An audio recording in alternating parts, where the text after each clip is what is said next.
आप सभी लोग का math study bye Deepak Yadav YouTube channel में सभी छात्रों का स्वागत है।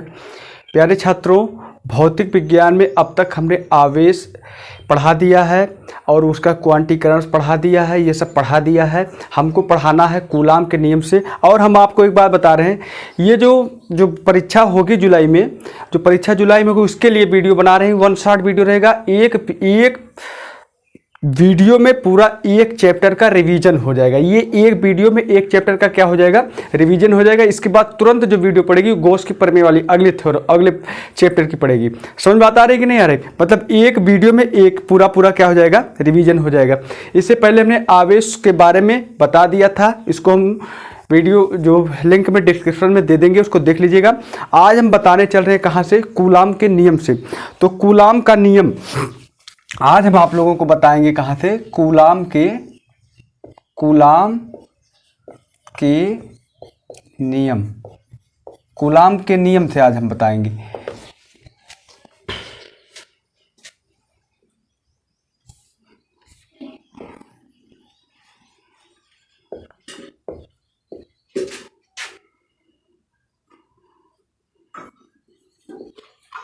आज हम आप लोगों को कूलाम्स लॉ पढ़ाने चल रहे हैं।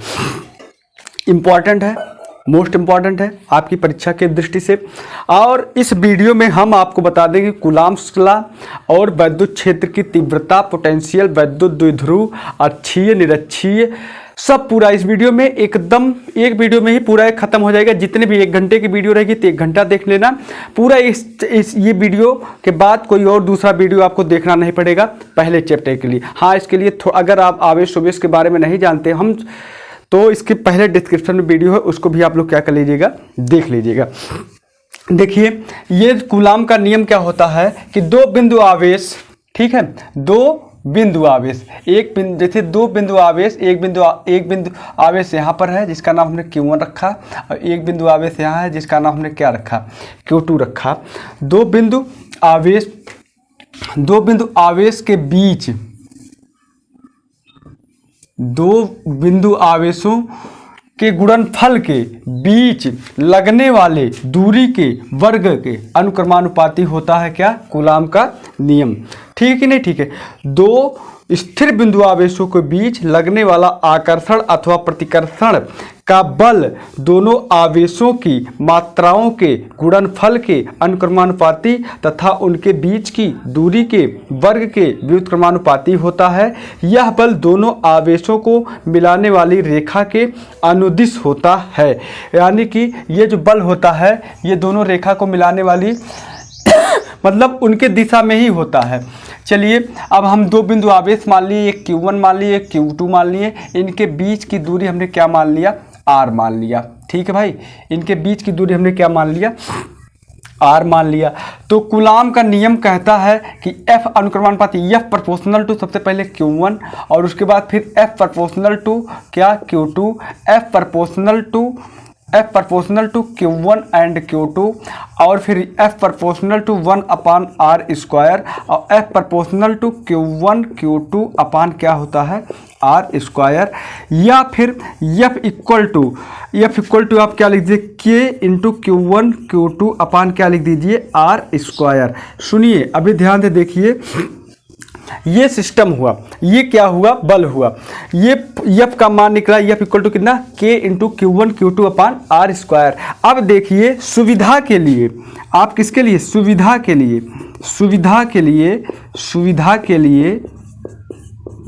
के लिए K का मान आप कितना मान लीजिए, 1/4 पाई एप्सिलॉन 0 सुविधा के लिए K का मान कितना होता ही है, K equal to 1/4 pi epsilon 0 या एप्सिलॉन 0। और एक बात और सुनिए, इसका मान भी होता है 9 × 10 की घात 9। K का मान भी क्या होता है, 9 × 10 की घात 9। ये सुविधा के लिए आप 1/4 पाई एप्सिलॉन 0 मान लीजिए। चलिए, जब हम F इक्वल टू K के स्थान पे हम क्या रखें, 1/4 पाई एप्सिलॉन 0 और उसके बाद क्या, Q1 Q2 अपान क्या हो जाएगा R स्क्वायर। यही क्या हो जाएगा कूलाम का नियम हो जाएगा।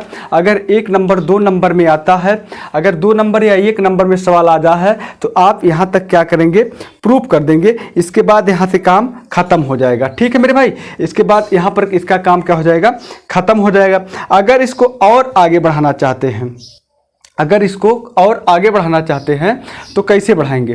पापा बल्ब बंद कर दिया, चोनी मारत हो ना मार, पहले देखा चोनी मारते कि ना।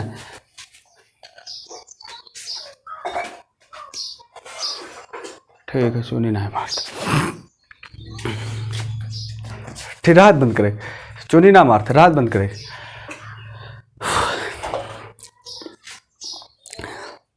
तो आप यहां पर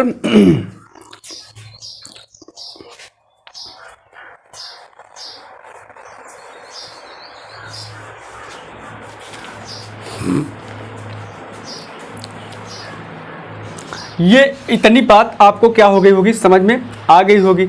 अब इस एप्सिलॉन नॉट का हम क्या निकाल लें, मान निकालना है। इस एप्सिलॉन नॉट का हमको क्या निकालना है, मान निकालना है। तो हम कैसे निकालेंगे एप्सिलॉन नॉट का मान और क्या मात्रक, ये आगे बढ़ाना। इस एप्सिलॉन नॉट का मान तथा मात्रक कैसे निकालेंगे, इसके बारे में भी देख लीजिए, ध्यान से देखिएगा। क्योंकि अभी हमने बताया कि 1/4 pi epsilon not equal to होता है 9.0 गुणे 10 की घात 9। यहाँ तक आपको कोई दिक्कत, किसी भाई को कोई दिक्कत नहीं हुई होगी, यहाँ तक कोई दिक्कत हो भी नहीं चाहिए। चलिए ठीक है, तो अब यहाँ पर देखते हैं 1/4 पाई, 1/4, अब पाई का मान 3.1 और क्या होगा यहाँ पर देखिए 9.0 गुणे 10 की घात 9 इक्वल टू एप्सिलॉन। तो एप्सिलॉन बराबर काटने पीटने के बाद, देखिए ध्यान से, काटने पीटने के बाद यहाँ पर क्या आ जाएगा 8.85 गुणे 10 की घात माइनस 8.85 गुणे 10 घात माइनस 12 कूलाम आ जाएगा। क्या आ जाएगा, इसका मात्रक भी होगा कूलाम, और क्या कूलाम प्रति न्यूटन मीटर, ये आ जाएगा इसका सिस्टम पूरा एप्सिलॉन नॉट का। अगर 4-5 नंबर में आता है तो आपको कहाँ तक लेके जाना है, यहाँ तक लेके जाना। और एप्सिलॉन 0 की बीमा जो होगी, एप्सिलॉन 0 की बीमा देखिए कहाँ से निकलती है, यहाँ से निकल जाएगी। देखिए ध्यान से, मज़ा बहुत आएगा। देखिए एप्सिलॉन 0 की बीमा कहाँ निकल जाएगी, यहाँ से निकल जाएगी।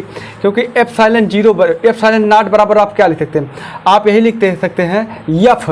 देखिए यफ नहीं, हाँ यहाँ देखिए Q1 Q2 upon F into R square लिख सकते कि नहीं। ये छोड़ो, ये तो कांस्टेंट है, इससे कोई मतलब नहीं है, बीमा में उससे कुछ मतलब नहीं है।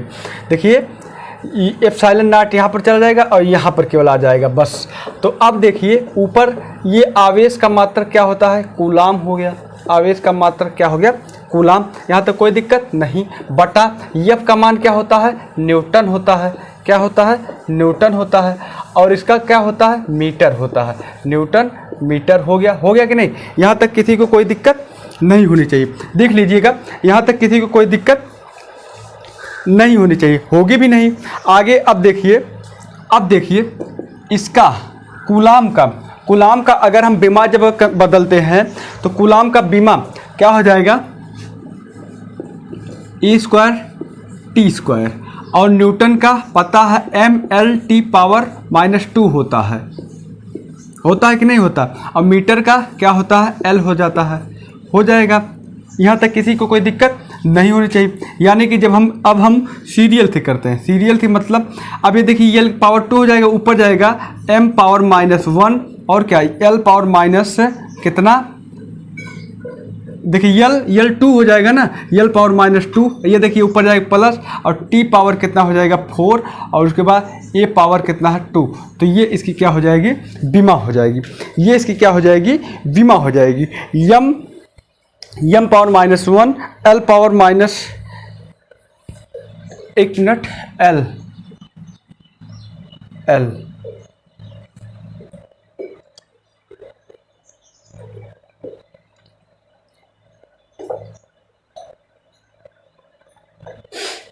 भाई मेरे, यहाँ देखो न्यूटन मीटर स्क्वायर होगा ना, क्यों होगा, क्योंकि नीचे त्रिज्या की ये देखो आर स्क्वायर है तो मीटर स्क्वायर होगा, न्यूटन मीटर क्या हो जाएगा, स्क्वायर होगा, तो न्यूटन मीटर स्क्वायर ये देखो, यानी कि ये जो होगा ये -3 हो जाए, देखिए 2 और 1 3 -3 हो जाएगा। बस यही इसकी क्या हो जाएगी, बीमा हो जाएगी। आशा करते हैं कि ये भी आप लोगों को क्या हो गया होगा, भली भांति बहुत विधिवत आपको क्या हो गया होगा, समझ में आ गया होगा। और इसमें देखिए कुछ बातें थोड़ा थोड़ा और लिख दीजिए। अगर यदि आवेशों के मध्य कोई परावैद्युत हो तो उनके बीच लगने वाला वैद्युत बल क्या हो जाता है, घट जाता है। देखिए हम आप लोगों को 1 शॉट वीडियो बता रहे हैं, 1 शॉट केवल महत्वपूर्ण प्रश्न बता रहे हैं जो परीक्षा में आएगा रिवीजन करने के लिए। ठीक है मेरे भाई। अब आपको अगला आता है कूलाम के नियम का सदिश स्वरूप। ठीक, देखिए सब एकदम विधिवत आपको एक वीडियो में, दूसरी वीडियो नहीं खोजनी पड़ेगी, आगे हम बताने चल रहे हैं कि कूलाम के नियम का सदिश प्रयोग।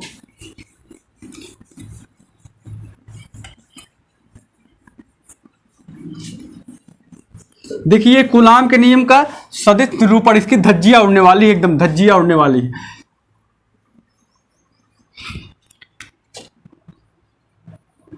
कूलाम के नियम का सदिश निरूपण, ये देखो कैसे सदिश निरूपण किया जाता है। कूलाम के नियम का हम सदिश निरूपण करने चल रहे हैं। देखो ये कैसे धज्जियां इसकी उड़ने जा रही है, देखिए बहुत मजा आएगा, बहुत मजा आएगा, इसमें कोई दुई राय नहीं। जैसे हमने क्या किया कि 2 बिंदु आवेश हमने क्या ले लिया, दो बिंदु आवेश ले लिया। मान चलो हमने एक बिंदु आवेश लिया, इसका नाम हमने क्या किया Q1, और यहाँ पर एक और बिंदु आवेश है, इसका नाम हमने क्या रख दिया Q2। देखिए यही समझने वाली बात है, और कहीं नहीं बात है, यही समझने वाली बात है। अब देखिएगा ध्यान से, अब हमारी बात सुनिए, और दोनों बिंदु आवेश समान आवेश हैं। पहले बात सुनिए, एक Q1 लिया और एक Q2 लिया, और बात सुनिए दोनों बिंदु आवेश क्या है, समान आवेश है। समान आवेश का मतलब सुनिए कि ये भी प्लस है और ये भी क्या है, प्लस है। अगर ये माइनस है तो ये भी क्या रहेगा, माइनस रहेगा। अगर ये प्लस है तो ये भी क्या रहेगा, प्लस रहेगा। समान आवेश का मतलब ये है, क्योंकि आपके सिलेबस में जो है वो समान आवेश के ही बारे में है, अलग थलग बात नहीं। तो सुनिए, देखिए हमारी बात एक मिनट केवल सुन लीजिए कि अगर दो समान आवेश वाले दो एलिमेंट या दो समान आवेश अगर एक साथ जब आते हैं तो आपस में क्या करते हैं, दूर हटते हैं। कहाँ जाते हैं, दूर हटते हैं। क्या होते हैं, दूर हटते हैं, पीछे हटते हैं। और एक बात सुनिए, देखिए हमारा एक बिंदु आवेश इस पर है और एक बिंदु आवेश इस पर है, तो इस हवाले हाथ से जो बिंदु आवेश है वो किस पर बल लगाएगा, इस पर बल लगाएगा। ये इसके कारण दूर हटेगा और इसके कारण ये वाला दूर हटेगा ना। सुनिए ध्यान से, इस आवेश के कारण ये वाला आवेश दूर हटेगा और इसके कारण ये वाला आवेश दूर हटेगा ना, इस पर बल लगेगा। हाँ, जैसे चुंबक अपने एग्जांपल पर ले लीजिए, अगर दो चुंबक यनीयन ध्रुव के, अगर चुंबक वाला भी पढ़ाएंगे, यनीयन अगर इकट्ठा हम करते हैं तो लेकर जाते, चुंबक देखते पीछे भागता है कि नहीं भागता, एक भागता है कि नहीं भागता, बस सेम कंडीशन यहां पर भी है। हम क्या करेंगे, इस बिंदु आवेश के कारण इस पर जो बल लगेगा, इस बिंदु आवेश के कारण इस पर बल लगेगा, इसका बल किधर लगेगा, इधर की तरफ लगेगा कि इधर की तरफ लगेगा, इधर की तरफ लगेगा, किधर की तरफ लगेगा, इधर की तरफ लगेगा। अभी हम केवल यफ ही लिखते हैं। और इस बिंदु आवेश के कारण, इसको हम डॉटेड में कर देते हैं, और इस बिंदु आवेश के कारण किस पर बल लगेगा, इस पर लगेगा, किधर की तरफ, इधर की तरफ लगेगा। इसको भी हम क्या करते हैं, यफ लिख दिए। यहां तक किसी भाई बहन को दिक्कत है, यहां तक किसी को दिक्कत है, कोई दिक्कत नहीं, यहां तक किसी को कोई दिक्कत नहीं है। अब देख लीजिए, इनके बीच की दूरी जो है, इनके बीच की दूरी क्या है, आर है। इनके बीच की दूरी क्या है, आर है। इनके बीच की दूरी आर है। देखिए ध्यान से, जब ये बल इधर लगता है, जब ये बल इधर लगेगा, ये बल जब इधर लगेगा तो क्या इसके आगे कौन सा पहले अक्षर पड़ेगा, 2 पड़ेगा, तो R21 दिशा हो जाएगी। इसकी दिशा क्या हो जाएगी, R21। और जब बल इधर लगेगा, इधर बल लगेगा, तो सबसे पहले इसके पहले क्या है, 1 है और 1 2, तब इसकी दिशा क्या हो जाएगी, R12 हो जाएगी। और सुनिए ध्यान से, सुनिए यहां पर देखिए क्या हो जाएगा, ये सबसे पहले आवेश कौन सा है, 2 है तो 2 यहाँ पर, बाद में कौन सा आवेश है 1, 2 1 हो जाएगा। सबसे पहले आवेश कौन है 1 है, बाद में कौन आवेश है 2, इस पर F12 लग जाएगी। ये देखिए तरीका है, ये क्या हो गया, ये तरीका हो गया ये सब लिखने का 1 2 और 2 1 और 2 1 1 2, ये लिखने का ये क्या हो गया स्टैंडर्ड सा क्या हो गया तरीका हो गया। तो बताओ यहां तक किसी भाई बहन को कोई दिक्कत है, यहां तक किसी को किसी प्रकार की दिक्कत है, यहां तक किसी को कोई प्रकार की दिक्कत नहीं होनी चाहिए, यहां तक किसी को कोई दिक्कत नहीं होनी चाहिए। अब हम बल का मान निकालते हैं F12 बराबर, देखिए अब हम क्या निकाल, अब सुनिए ध्यान से मेरे भाई, ध्यान दीजिएगा। F12 बल निकालेंगे तो कुछ नहीं है भाई, F12 बराबर क्या हो जाएगा 1/4πε0 Q1 Q2 अपान अभी इसको हाँ अपान R², और यहाँ पर वेक्टर RN लगा दीजिए, यहाँ पर वेक्टर R लगा दीजिए। आप कक्षा 11 में पढ़े होंगे कि ये वेक्टर जो लगाता है ये दिशा लगाता है, क्या लगाता है दिशा। तो किस तरफ की दौड़ दिशा जा रहा है R12 की तरफ जा रहा है, तो इसलिए हम यहाँ पर क्या लिख दिए R12। अब ये स्वतंत्र है, यहाँ पर कुछ भी लिख दीजिए कोई दिक्कत नहीं। और इस एकांक का मान भी क्या होता है 1 होता है, इससे हमसे कुछ मतलब नहीं। ये केवल क्या दिखाता है, ये केवल क्या दिखाता है, ये केवल दिशा दिखाता है बस, और कुछ नहीं दिखाता। और उसके बाद अगर हम वेक्टर F21 निकालते हैं तो F21 के बराबर 1/4πε0 Q1 Q2 अपान क्या हो जाएगा R², और यहाँ पर यूनिट वेक्टर कितना लगा दो 2 1। ये निरूपण हो गया, ये क्या हो गया निरूपण। और इनका योग जो होता है, परिणामी जो बल होता है, इनका बीजगणितीय योग, इनका होता क्या है F1 प्लस F2, यानी कि इनका बीजगणितीय योग क्या होता है बराबर होता है, इनका बीजगणितीय योग क्या होता है बराबर होता है। या फिर इनको इस प्रकार से लिखिए, देखिए ध्यान से, therefore R12 unit vector R12 equal to minus time कितना होगा 2 1 होगा, यूनिट वेक्टर माइनस टाइम 2 1 होगा कि नहीं होगा। ये तो पता है ना कि वेक्टर AB बराबर माइनस टाइम वेक्टर कितना होता है BA होता है ना, ये चीज होता है, तो इसमें कोई दिक्कत नहीं। अब यहाँ से R12 का मान यहाँ से निकाल लीजिए, देखिए कितना आता है। R12 का मान अगर हम निकालना चाहते हैं तो हमें मिलता क्या है वेक्टर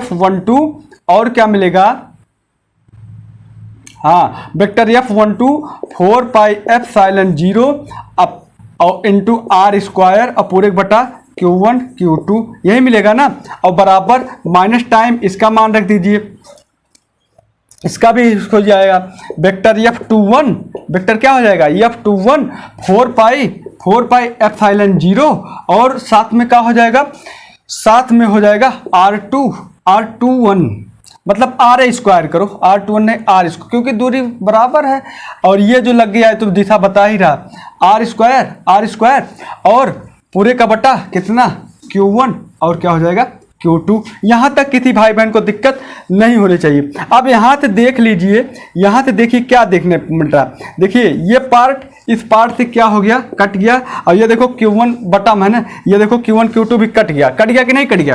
तो यानी कि हमको मिला का F12 वेक्टर बराबर माइनस टाइम F21 मिला कि नहीं मिला, इसको हमने सिद्ध कर दिया। तो यानी कि इसका कुछ पल्ले पड़ा दिमाग में, हाँ पड़ा, ये पड़ा कि जो बल जो ऊर्जा होती है वो क्या है ना समाप्त की जा रही है और ना ही क्या की जा रही है खत्म की जा रही है, ना समाप्त की जा रही है और ना ही क्या की जा रही है प्राप्त हो रही है। तो इसका एक नियम हुआ, ये क्या नियम हुआ ऊर्जा संरक्षण का, ये क्या हो जाएगा रूल हो जाएगा, ऊर्जा संरक्षण का ये क्या हो जाएगा रूल हो जाएगा, नियम हो जाएगा। तो इस प्रकार से देखिए ध्यान से कितने महत्वपूर्ण बातें हैं, कितने मजे से आप लोगों को हमने क्या कर दिया समझा दिया। तो बताइए यहाँ तक किसी को कोई दिक्कत है, यहाँ तक कोई किसी को दिक्कत है। और ये कूलाम का नियम न्यूटन के तृतीय नियम का पालन भी करता है। ये न्यूटन के देखिए न्यूटन तृतीय नियम है नहीं, न्यूटन का आता भी है, सिद्ध कराइए कि कूलाम का नियम तृतीय नियम को भी क्या करता है पालन करता है। तो तृतीय नियम को भी क्या करता है नियम को पालन करता है, प्रूफ। आपको उम्मीद करते हैं कि ये भी आपको क्या हो गया होगा, कॉन्सेप्ट जो हुआ ये क्लियर हो गया होगा, कॉन्सेप्ट आपको क्या हो गया होगा क्लियर हो गया होगा।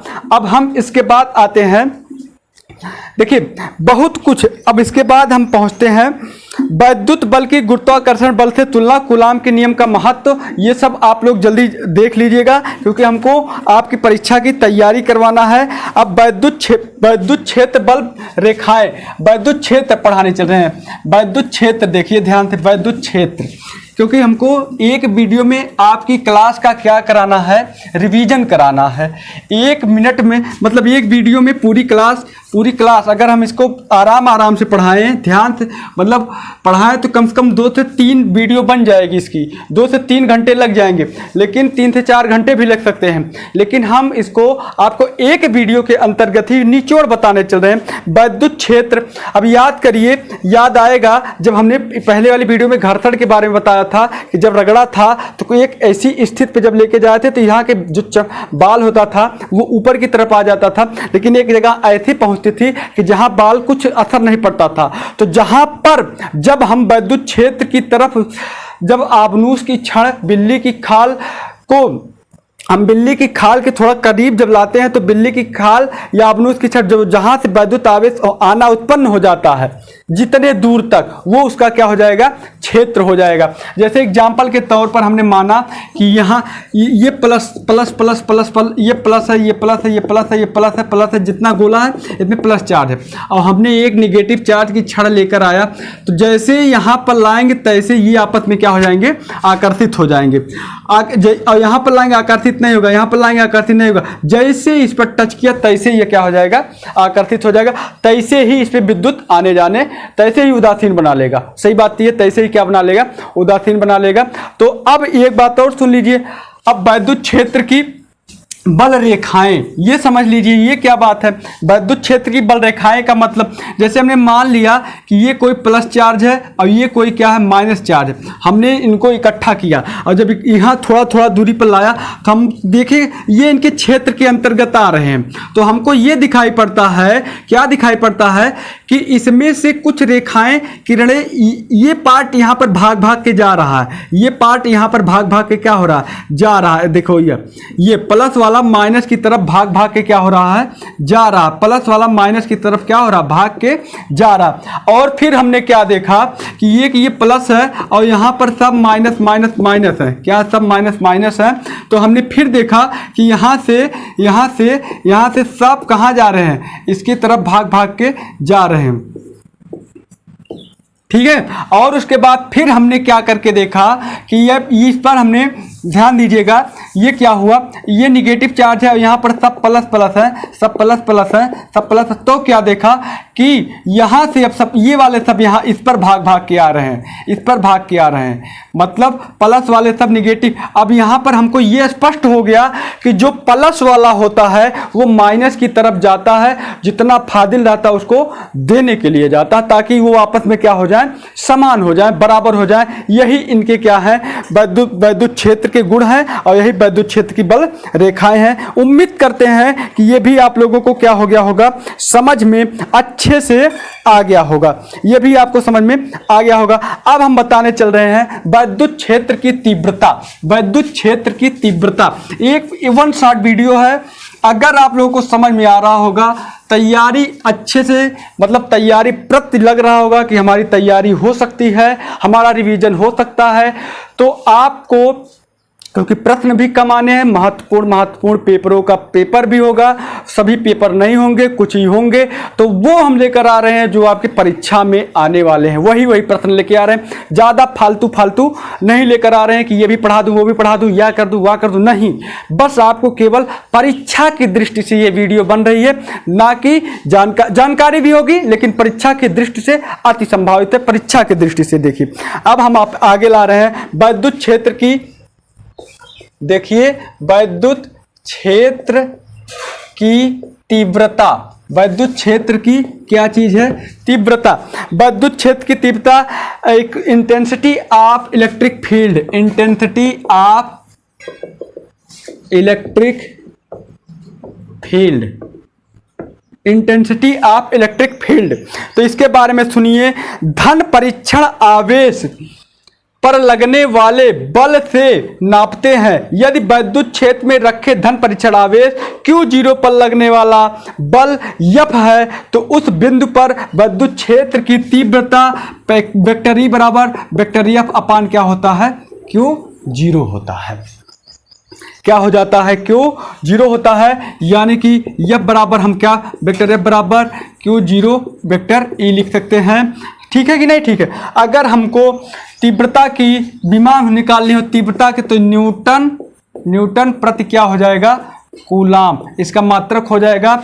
और न्यूटन का याद करिए, याद आएगा न्यूटन का क्या होता है, न्यूटन का mL⁻² होता है और कूलाम का Q होता है। कूलाम का 80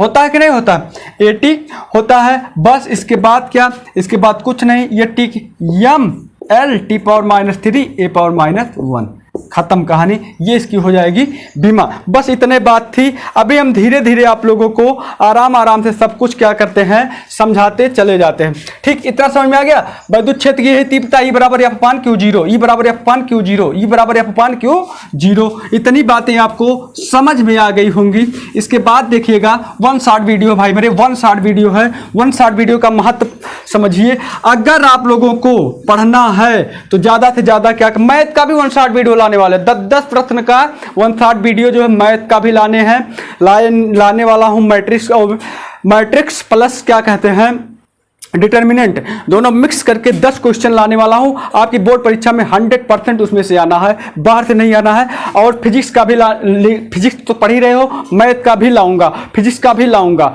ठीक है। और केमिस्ट्री, अगर आप लोगों की अति प्रबल इच्छा हुई तो केमिस्ट्री का भी 1 शॉर्ट वीडियो जरूर लाऊंगा। ठीक, चलिए आ जाइए, अब हम अपने मुद्दे पर चलते हैं। अगर किसी बिंदु आवेश के कारण, ठीक, अब ये तो हुई विद्युत क्षेत्र की तीव्रता, लेकिन अगर हम कह दें कि किसी बिंदु आवेश के कारण विद्युत क्षेत्र की तीव्रता निकालिए, अब हम मान के चलते हैं कि यहाँ पर ये प्लस Q है, ये प्लस Q और ये इधर क्या माइनस Q। ध्यान दीजिए, ध्यान से सुनिए, ये क्या माइनस Q। अब विद्युत क्षेत्र की तीव्रता प्लस Q वाली जो तीव्रता होती है वो पीछे जाती है और माइनस वाली जो तीव्रता होती है वो उसकी तरफ आ जाती है। बात समझिए, प्लस Q वाली जो होती है, प्लस वाली जो विद्युत क्षेत्र की तीव्रता होती है वो पीछे जाती है, मतलब उससे दूर भगती है। और जो माइनस वाली होती है वो माइनस की तरफ आती है। यानी कि इसकी जो तीव्रता माइनस Q वाली तीव्रता इधर लगेगी और प्लस Q वाली तीव्रता किधर लगेगी, इधर लगेगी। तो माइनस Q वाली इधर और प्लस Q वाली इधर। बात आपको समझ में आ गई होगी। तो अब हम इसके कारण विद्युत क्षेत्र की तीव्रता निकालते हैं। अभी केवल एक ही आवेश के कारण निकालते हैं। चलो प्लस की दोनों Q1 Q2, अभी हम Q1 Q2 के बारे में निकालते हैं बस। अब इस पे तीव्रता हम कहीं भी इसकी क्या लगा दें, क्या लगा दें, तीव्रता। चलिए तीव्रता, अब इसके कारण जो बल लगेगा कहाँ लगेगा, इस पर लगेगा। और इसके कारण जो बल लगेगा कहाँ लगेगा, इस पर लगेगा, इस पर लगेगा। और तीव्रता अगर दोनों प्लस हैं, अगर दोनों प्लस हैं तो दोनों पीछे भगेंगी। दोनों कहाँ, इसके कारण इधर, इसके कारण पीछे भगेंगी। तो ई, चलिए हमने मान लिया ई विद्युत क्षेत्र की तीव्रता इस पर लग रही है। तो अभी हमने बताया विद्युत क्षेत्र की तीव्रता का फार्मूला क्या बताया, वेक्टर F अपान कितना Q0 बताया।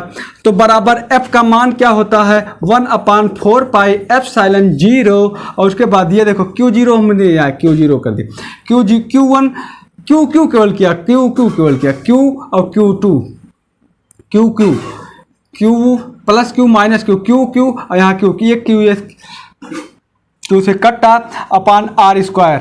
तो 1/4 पाई एप्सिलॉन 0 Q अपान क्या हो जाएगा R²। ये विद्युत क्षेत्र की क्या हो जाएगी, तीव्रता का फार्मूला। ये विद्युत क्षेत्र का क्या हो जाएगा, तीव्रता का फार्मूला। बताओ भाई मेरे, यहां तक किसी भाई बहन को कोई दिक्कत है इस पर? ये देखो Q0 मान लिया और ये Q मान लिया, तो Q0 इंटू Q0 से Q0 का हो जाएगा, कट जाएगा। तो Q अपान क्या हो जाएगा R²। चलिए ये भी आप लोगों को क्या हो गया होगा, समझ में आ गया होगा। यहां तक कोई किसी को दिक्कत नहीं हुई होगी। आगे हम बढ़ते हैं, आगे वैद्युत द्विध्रुव, अगला हमारा टॉपिक आ गया का वैद्युत द्विध्रुव। अगला टॉपिक हमारा आ गया वैद्युत द्विध्रुव। वैद्युत द्विध्रुव इलेक्ट्रिक डाइपोल। अगला टॉपिक आ गया इलेक्ट्रिक डाइपोल। अगला टॉपिक आ गया वैद्युत द्विध्रुव। वैद्युत द्विध्रुव यानी कि इलेक्ट्रिक डाइपोल। चलिए इसके बारे में सुनिए, इलेक्ट्रिक डाइपोल क्या चीज है। सबसे पहले वैद्युत द्विध्रुव के बारे में समझिए। वैद्युत द्विध्रुव जब दो बिंदु आवेश अल्प दूरी में हो, जब दो बिंदु आवेश अल्प दूरी में हो तो वही क्या कहलाता है, वैद्युत द्विध्रुव कहलाता है। ठीक है, वैद्युत द्विध्रुव वह निकाय है जिसमें दो बराबर परंतु विपरीत प्रकार के बिंदु आवेश एक दूसरे से कहाँ हो, अल्प दूरी पर स्थित हो, वही क्या है, वैद्युत द्विध्रुव होता है। किसी एक तथा दोनों आवेशों के बीच की अल्प दूरी के गुणनफल को वैद्युत, अब वही क्या होता है वैद्युत द्विध्रुव। जैसे हम कह दें कि एक बिंदु आवेश ये है Q1 है और एक थोड़ा दूरी पे एक बिंदु आवेश Q2, तो यही जो इनके बीच की अल्प दूरी है यही क्या है, ये वैद्युत द्विध्रुव है। अगर हम मान के चलें कि इनके बीच की दूरी ये, ठीक, ये वैद्युत द्विध्रुव हो गया। बस अल्प दूरी को ही क्या कहा जाता है, वैद्युत द्विध्रुव कहा जाता है। ठीक, वैद्युत द्विध्रुव समझ में आ गया होगा। और अब उसके बाद हम आगे बढ़ते हैं वैद्युत द्विध्रुव आघूर्ण। वैद्युत द्विध्रुव आघूर्ण, इसके बारे में समझाते हैं विधिवत। वैद्युत द्विध्रुव आघूर्ण ये क्या हो, electric dipole moment. Electric dipole moment, electric dipole moment. अब ये देखिए, अभी हमने बताया था ना मेरे यारों कि दो समान बिंदु आवेश मतलब और लेकिन बराबर दूरी पे हो। हम कहाँ थे नपिया भैया बराबर। अब हम मान के चलते हैं कि ये बीच का स्थान है, इसका नाम हमने क्या रख दिया, O, और इनके बीच की दूरी हमने क्या मान लिया, L। अब यहां से यहां तक की दूरी L और यहां से यहां तक की दूरी क्या है भैया, L है। अब ये जो समान, अब ये पूरा दूरी क्या हो जाएगी 2L मेरे यारों, ये पूरी दूरी क्या हो जाएगी 2L। तो अब वैद्युत द्विध्रुव आघूर्ण हम बताने चले तो उन दो समान बिंदु आवेशों के बीच की दूरी, दो समान बिंदु आवेशों के बीच की दूरी, जिनके बीच की दूरी क्या हो, समान हो, और उनके बीच की दूरी क्या हो, समान हो, तो उनके गुणनफल को तथा आवेश के उस गुणनफल को, उस दूरी के गुणनफल को ही क्या कहते हैं, वैद्युत द्विध्रुव आघूर्ण कहते हैं। यानी कि इसको हम P से प्रदर्शित करते हैं। P बराबर क्या हो जाएगा 2QL। अब Q क्या है, बिंदु आवेश है। 2 क्या, अब 2 मतलब Q गुणे कितना 2L, यानी कि 2QL। इसे किसे प्रदर्शित किया जाता है, P से। ये वैद्युत द्विध्रुव आघूर्ण हो गया। और अब इसके बाद हम कहानी आगे बढ़ाने चल रहे हैं। ये भी आप लोगों को क्या हो गया होगा, समझ में आ गया होगा। ये भी आपको क्या हो गया होगा, समझ में आ गया होगा। आते हैं वैद्युत द्विध्रुव के कारण उत्पन्न वैद्युत क्षेत्र की तीव्रता, इस पर आते हैं। ये देखो बहुत महत्वपूर्ण है। वैद्युत द्विध्रुव के कारण उत्पन्न वैद्युत क्षेत्र की तीव्रता। वैद्युत द्विध्रुव के कारण उत्पन्न वैद्युत क्षेत्र की तीव्रता, इसके बारे में समझिए बढ़िया से। देखिए इसमें वैद्युत द्विध्रुव के कारण intensity of electric field, intensity of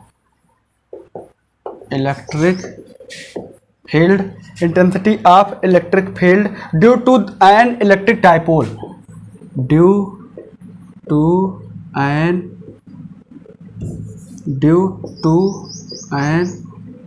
electric dipole, इसके बारे में समझिए, बहुत मजा आएगा, ये बहुत मजा आएगा। इस संबंध में दो स्थितियां विशेष उल्लेखनीय है। पहली स्थिति जो होती है, एक होती है अक्षीय और दूसरी स्थिति है निरक्षीय। एक स्थिति है अक्षीय यानी कि and on position, and on position, और एक निरक्षीय है, इक्विलेटरल लाइन।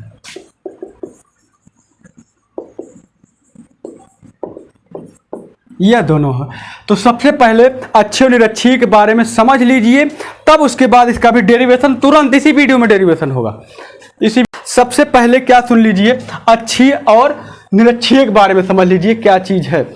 अक्षीय क्या है, देखिए जो बल रेखा, जैसे अभी हमने बताया था ना, ये बताया था, ये देखो वैद्युत द्विध्रुव का ये बताया था, ये क्यू, यह क्या Q1 मान के लिए Q प्लस Q और यह क्या माइनस Q, दो बिंदु वैद्युत द्विध्रुव हैं, आवेश हैं। तो अक्षीय मतलब अब इसी के सिद्धांत पर, इसी लाइन पर कहीं भी क्या लगे, वैद्युत द्विध्रुव लगे तो क्या होता है, अक्षीय पे होता। लेकिन अगर इसको छोड़ दे, इस लाइन को छोड़ दे, हट के, इसको चाहे यहाँ लगे, चाहे यहाँ लगे, चाहे यहाँ लगे, चाहे जहाँ लगे, लेकिन इस लाइनिया इसको पूरा क्या करे, छोड़ के लगे, तो वो क्या होता है, निरक्षीय होता है। ठीक, अच्छी निरक्षीय बात समझे। अगर इसी लाइन पर कहीं भी, लाइन के सीधे पे कहीं पर भी होता है तो कहाँ, किस पर लगता है, अक्षीय पर। लेकिन इस लाइन को जैसे छोड़ दे तैसे क्या हो जाता है, निरक्षीय हो जाता है, बस और कोई बात नहीं। तो अब हम आराम से अच्छी निरक्षीय, आपको समझ में आ गया होगा, इसका डेरिवेशन करवा देते हैं। देख लीजिए, वैद्युत द्विध्रुव के कारण उत्पन्न वैद्युत क्षेत्र की तीव्रता। अब हम वैद्युत, पहले अक्षीय वाला समझाते हैं। सबसे पहले क्या, इसको ये सब हम मिटा देते हैं, ये सब क्या कर देते हैं, मिटा देते हैं, ये सब वैद्युत, ये सब क्या कर देते हैं, मिटा देते हैं। आता है नंबर 1 अक्षीय तीव्रता, यानी कि and on position, and on position, and on मतलब या तो शुरू में या तो अंत में, कहीं की भी है। तो आपको पता है, क्या पता है, अभी कुछ देर पहले भी यही एक ही वीडियो है, दूसरी वीडियो नहीं है। ये देखिए यहाँ पर प्लस Q चार्ज है, यहाँ पर क्या है, माइनस Q चार्ज है। और देखिए ध्यान से, ये क्या होता है, ये आपका O है, इनके बीच की दूरी क्या है, L है, और यहाँ से लेके यहाँ तक की दूरी भी क्या है, L है। और ये पूरी दूरी क्या हो जाएगी, 2L हो जाएगी। यारो आप कह सकते थे कि ये पूरी दूरी L भी मान लें, L ना माने, क्योंकि बाद में जो है डेरिवेशन करते वक्त थोड़ा फ्रैक्शन में सब चीज़ें आती रहेंगी, तो वहाँ पर क्या होती रहेगी, दिक्कत होती रहेगी। अब ये दूरी इस दूरी की क्या है, बराबर है। हमने मान के चला कि अक्ष पर कहीं एक P बिंदु यही स्थित है, एक बिंदु यहाँ पर क्या स्थित है, P बिंदु स्थित है। इसी पर क्या लग रही है, वैद्युत क्षेत्र की तीव्रता, इसी पर वैद्युत क्षेत्र की तीव्रता E लग रही है। ठीक है कि नहीं, ठीक है, ठीक है।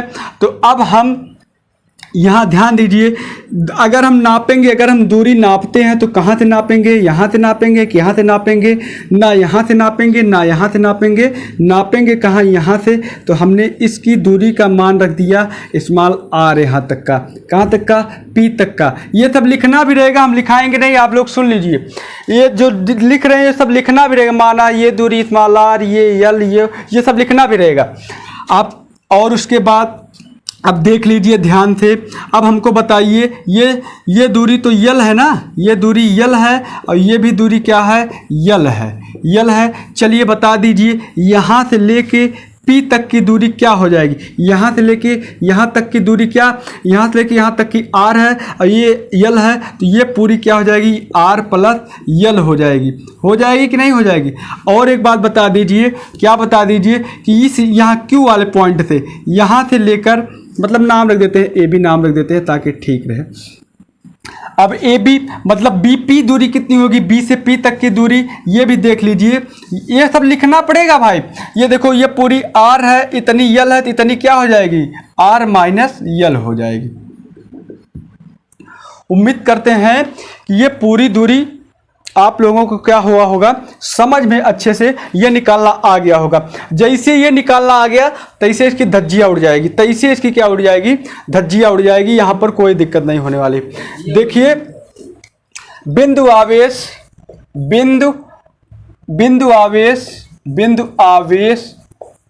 प्लस क्यू के कारण, प्लस क्यू के कारण बिंदु बिंदु P पर बिंदु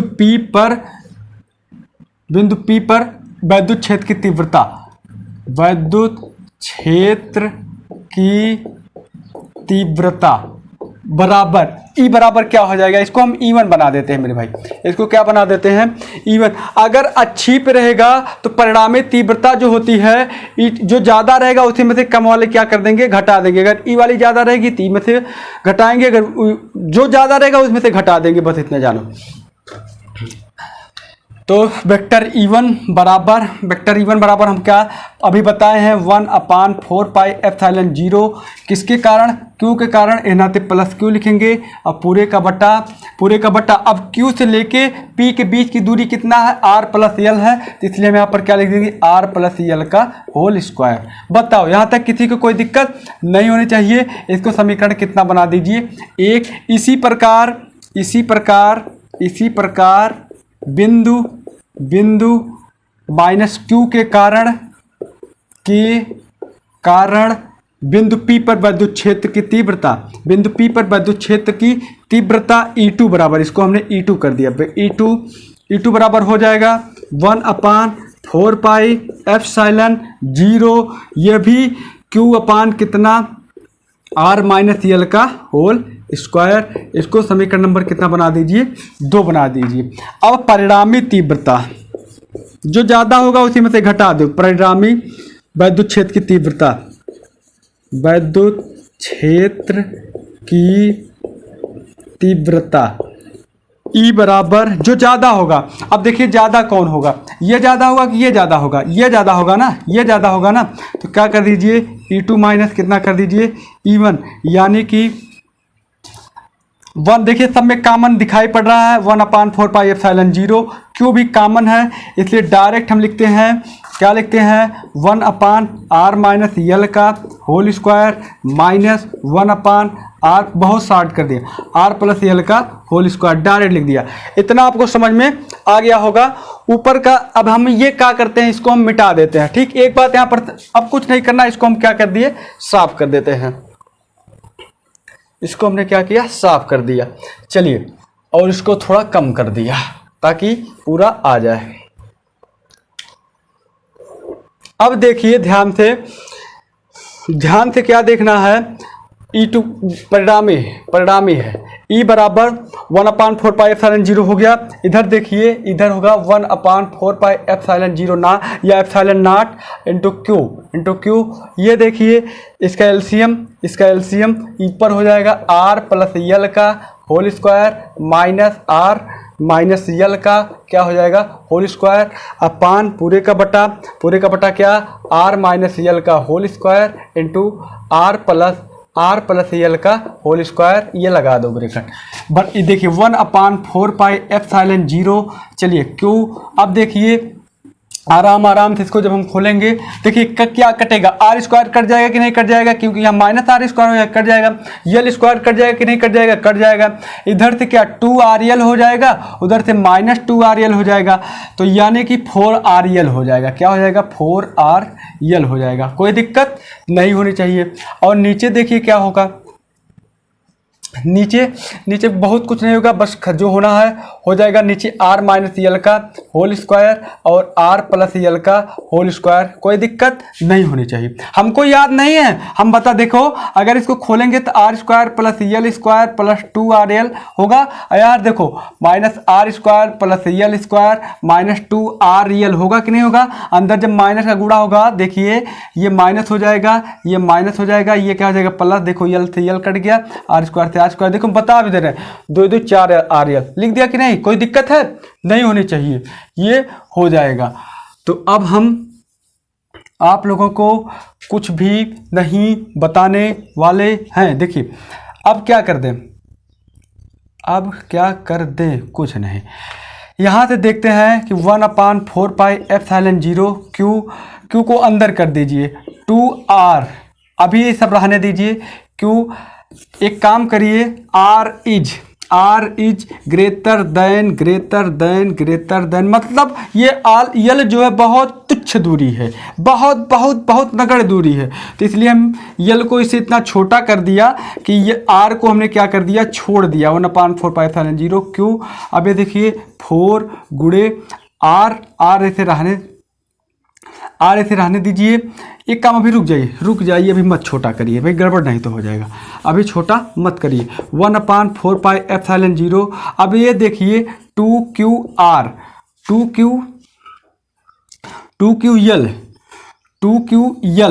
याद करिए कुछ बन रहा है, इसको 2 में तोड़ दीजिए ना, 2ql इंटू आर हो रहा है ना, हो गया इंटू 2r, आर ही नहीं बल्कि 2r बटा r माइनस यल का whole square, r plus L का होल स्क्वायर।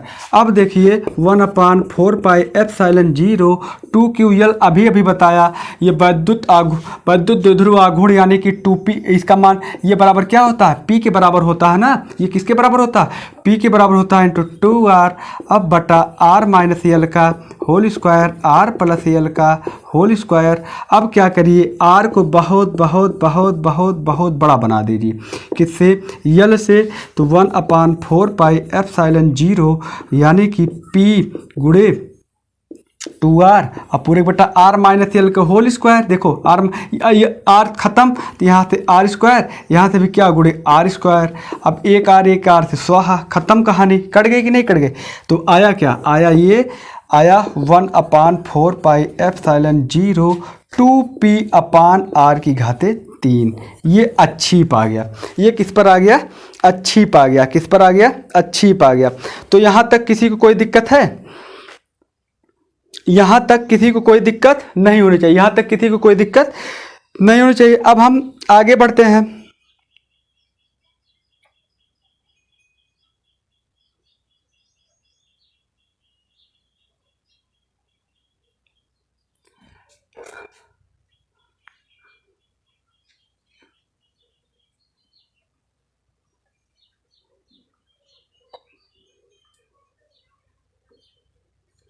और इसका आपको पता है न्यूटन प्रति कूलम मात्रक होता है। तो अगर ये समझ में आ गया होगा तो आप लोग अब क्या कर दीजिएगा, स्क्रीनशॉट ले लीजिएगा और उसके बाद तुरंत तत्काल ही आप क्या देख लीजिए,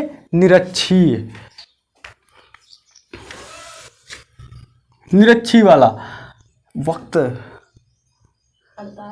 अच्छा,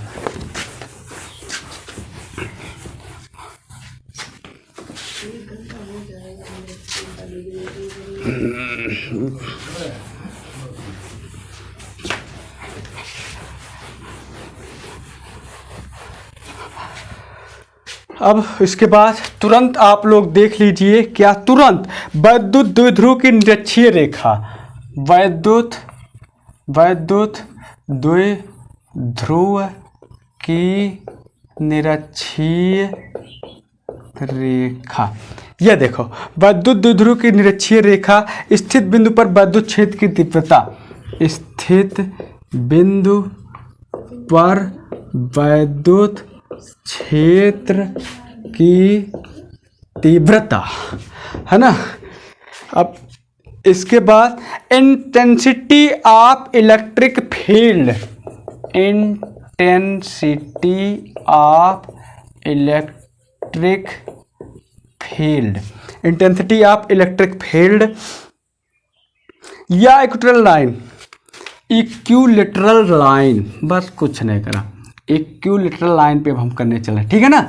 चलिए अब हम कर देते हैं इसको भी, ये बहुत आसान है, ये तो उससे भी आसान है, ये जो हम बताने चल रहे हैं निरक्षी वाला, ये भाई उससे भी आसान है, इससे आसान कुछ नहीं। देखिए ये जो हम लाइन खींचेंगे, जैसे उसमें खींचा गया था बस उसको खींचिए। ये हमने ए बनाया था, यहाँ भी ये बनाइए, इसको हमने बी बनाया था, यहाँ भी बी बनाइए, इनके बीच की दूरी बराबर है, ये यल होता था, यहाँ भी यल करिए, यहाँ तक का यल होता था, यहाँ भी क्या करिए यल कर दीजिए, ये प्लस क्यू होता था और ये क्या होता था, ये माइनस क्यू होता था, यहाँ भी कर दीजिए, या फिर यहाँ माइनस क्यू कर दीजिए, यहाँ माइनस क्यू कर दीजिए और यहाँ क्या कर दीजिए प्लस क्यू कर दीजिए, कोई टेंशन वाली बात नहीं। अब हमको करना क्या है, इनके बीच की दूरी 2l यहाँ भी होती थी, वहाँ भी होती थी, यहाँ भी कर दो। ठीक, जो सिस्टम था सब वही रहेगा, बस फर्क क्या रहेगा कि इसकी जो जिस पर हमको तीव्रता निकालने और निरक्ष पे अक्ष से बाहर है, अलग है। मान चले हमने यहाँ कर दिया, इस P पर हमको क्या निकालनी, इसकी तीव्रता निकालनी है। चलिए ठीक, कोई दिक्कत नहीं होनी चाहिए यहाँ तक। अब हम क्या करें, इन सबको क्या कर दें, ऐसे सबको क्या कर दें, मिला दें, मिला देते हैं। देखो मिला दिया, मिला दिया, ये भी देखो, ये भी मिल गया, मिल गया ना, मिल गया। अब देखिए हमने बताया था कि जो इंटेंसिटी जो तीव्रता होती है, हाँ ठीक है, जो तीव्रता होती है प्लस वाली जो तीव्रता होती है दूर जाती है और माइनस वाली जो तीव्रता होती है प्लस की तरफ आती। तो इसकी जो तीव्रता होगी यहाँ हो जाएगी, इसका नाम हमने रख दिया क्या, E2, और इसकी वाली जो तीव्रता होगी ऐसे ये दूर भाग जाएगी, इसका नाम क्या रख दिया, E1। और हमने परिणामी यहाँ पर मान लिया, कहूँ भी मान सकते हैं आप, परिणामी हमने यहाँ पर मान लिया E बस, और इसका नाम हमने रख दिया E1 cos। अब देखिए इधर बल, ये कोण हमने बना दी, ये कोण थीटा बना दिया, और ये भी कोण क्या होगा, थीटा होगा, और ये वाला भी कोण क्या होगा, थीटा होगा, और ये वाला भी कोण क्या होगा, थीटा होगा, और ये वाला कोण कितने अंश का होगा, 90 अंश का होगा। धज्जिया उड़ गई एकदम, धज्जिया इसकी उड़ गई, देख लो इसकी धज्जिया एकदम बिल्कुल से उड़ गई। अब नहीं, अब बस चित्र जब बन गया खत्म कहानी। याद करिए, याद आएगा उसमें हमने क्या किया था। अब देखिए अभी हम एक चीज निकालने जा रहे हैं, क्यों निकालने जा रहे हैं, क्योंकि तीव्रता बराबर होता 1/4 पाई एप्सिलॉन 0 Q/r², माने दूरी की स्क्वायर। तो दूरी निकालेंगे ना, तो बताओ भाई, बताओ। अब देखो ये दूरी हमने यहाँ पर जब अच्छी वाला हमने बताया था, तो यहाँ से लेके जो बिंदु P थी इनके बीच की दूरी हमने क्या बताया था, R बताया था। तो यहाँ भी हमने क्या कर दिया, R ही कर दिया, R कर दिया ना। तो अब हमको ये बात ये बताओ कि आवेश हमारा यहाँ है और ये दूरी है और यहाँ तक की हमको तीव्रता निकालनी है। तो बताओ हमको ये दूरी लेकर जाएंगे कि ये दूरी लेके जाएंगे, ये दूरी लेके जाएंगे ना, AP दूरी, OP तो नहीं ले जाएंगे, ये देखिए OP हो जाएगी, OP तो नहीं ले जाएंगे ना, AP ले जाएंगे। तो AP ये 90 अंश है। अब ये कर्ण होगा, ये क्या होगा, आधार होगा। तो ये बताओ L² प्लस R² होगा, होगा कि नहीं होगा। इसी प्रकार से ये भी क्या हो जाएगा, ये भी हो जाएगा L² प्लस क्या हो जाएगा, R²। धज्जिया उड़ रही है, इसकी धज्जिया एकदम जा रही। अब देखिए ध्यान से, केवल ध्यान से देखिएगा बस। इसका सवाल भी आप लोगों को अगले वीडियो में सवाल बता देंगे, उससे पहले गॉस की प्रमेय समझाएंगे। पहले सवाल ही बता देंगे लेकिन अगले वीडियो में। अब ध्यान दीजिएगा, A = 1/4 पाई एप्सिलॉन 0 Q/r², है ना, ये होगा सिस्टम। लेकिन अब हमारा सब दूरी सबका क्या हो गया, पता चल गया। चलिए अब हम E1 बराबर क्या होगा, E1 बराबर विद्युत क्षेत्र की, E1 क्यों लिखेंगे, प्लस Q के कारण विद्युत क्षेत्र की तीव्रता, विद्युत क्षेत्र की तीव्रता क्या है। अब प्लस Q के कारण कौन सी तीव्रता, ये देखो E1 है, क्या है, E1। एक बात और सुन लीजिए, अगर निरक्षी पे होता है तो इसका परिणामी जो रिजल्टेंट होता है, परिणामी तीव्रता वेक्टर E बराबर, मतलब E बराबर होता क्या है, E1 प्लस E2 हो जाता है, E1 प्लस E2 होता है। बस इतना दिमाग में बात रखे रहिएगा, E1 प्लस क्या होता है, E2 होता है। और अच्छी वाले पे ज़्यादा वाले में से कम वाला क्या होता है, घट जाता है। तो E बराबर देखिए 1/4 पाई एप्सिलॉन 0 प्लस Q के कारण, तो Q/R माने देखो R प्लस L का होल स्क्वायर, ये क्या होगा, R प्लस L का होल स्क्वायर। और एक बात सुन लीजिए, यह थीटा अगर हमने लगाया है तो इस पर जो बल उत्पन्न होगा, एक और बल उत्पन्न होगा, ये रहेगा कास थीटा। कौन सा बल उत्पन्न होगा, कास थीटा। इधर भी कास थीटा ही रहेगा, इधर भी कास थीटा। तो यहाँ पर एक थोड़ा बढ़ जाएगा, थोड़ी बात केवल बढ़, देखिए अगर ये लंब वाले पे तो साइन थीटा, लेकिन इधर भी साइन थीटा, इधर भी साइन थीटा, देखो दोनों बराबर हैं, ये जीरो हो जाता है। इसका परिणाम हुआ क्या हो जा रहा है, जीरो। तो इसलिए हमको क्या कर दिए, इसको छोड़ दिए। लेकिन यहाँ कहाँ जीरो हो रहा भाई, इधर देखो, इधर लग रहा, इधर लग रहा। अगर सीधा सीधा ऐसे होता तब तो जीरो होता, नहीं हो रहा, तो इसलिए इस पर कास थीटा जोड़ा जाएगा। Q upon R plus L का होल स्क्वायर इंटू हम क्या लिखेंगे, कास थीटा। बस खत्म, धज्जिया खत्म। अब उसके बाद इवन हो गया।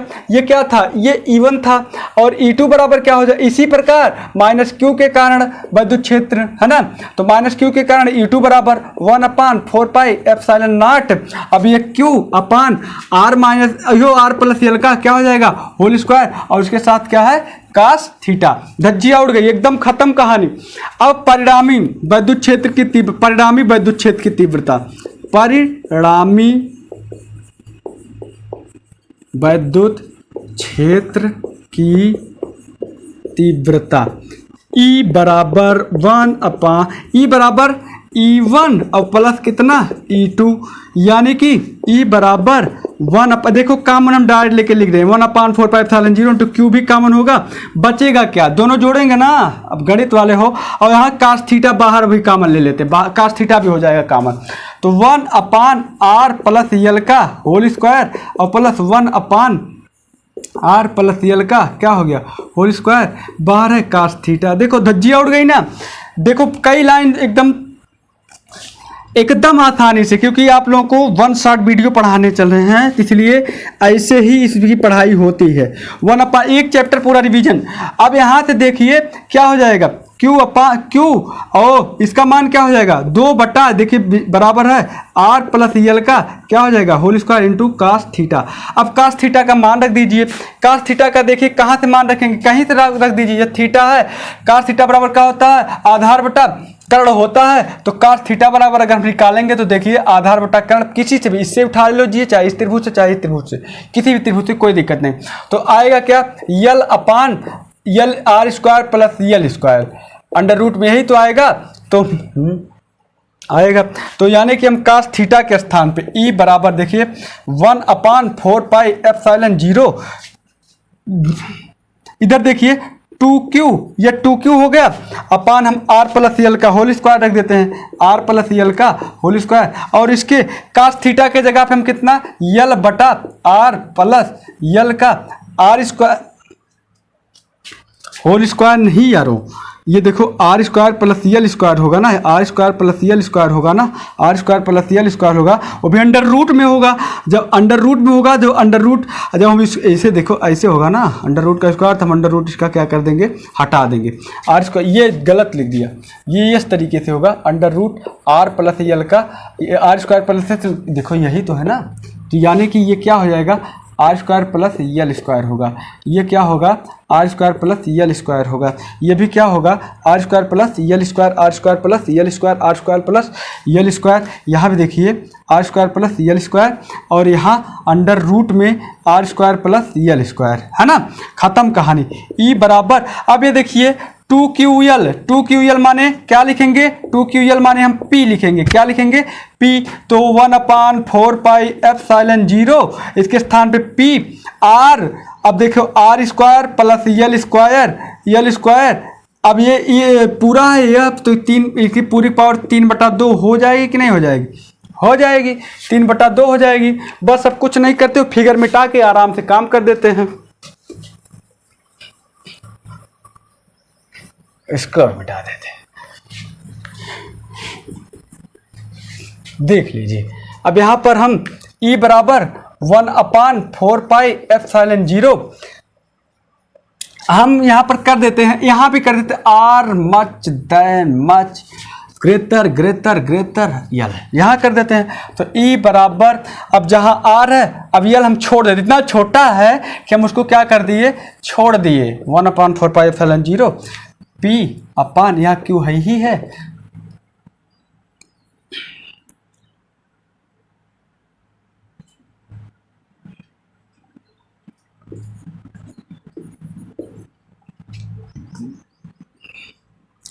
ये देखो ये जब हम छोड़ेंगे तो ये क्या आर की घाते 2 गुणे 3/2 हो जाएगा कि नहीं हो जाएगा।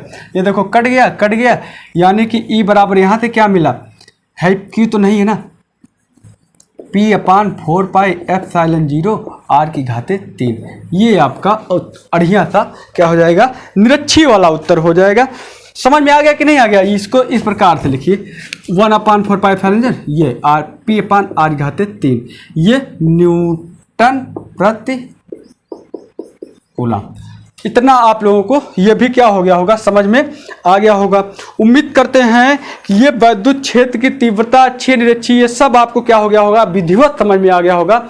अगर समझ में आ गया होगा तो लाइक शेयर सब्सक्राइब अवश्य कर दीजिएगा। और उसके बाद सुन लीजिए, अगर आप लोग ज़्यादा से ज़्यादा छात्र देखते हैं तो मैथ की भी 1 शॉर्ट वीडियो लाने वाला हूँ और केमिस्ट्री की भी लाऊंगा। आज के लिए बस इतना ही, धन्यवाद।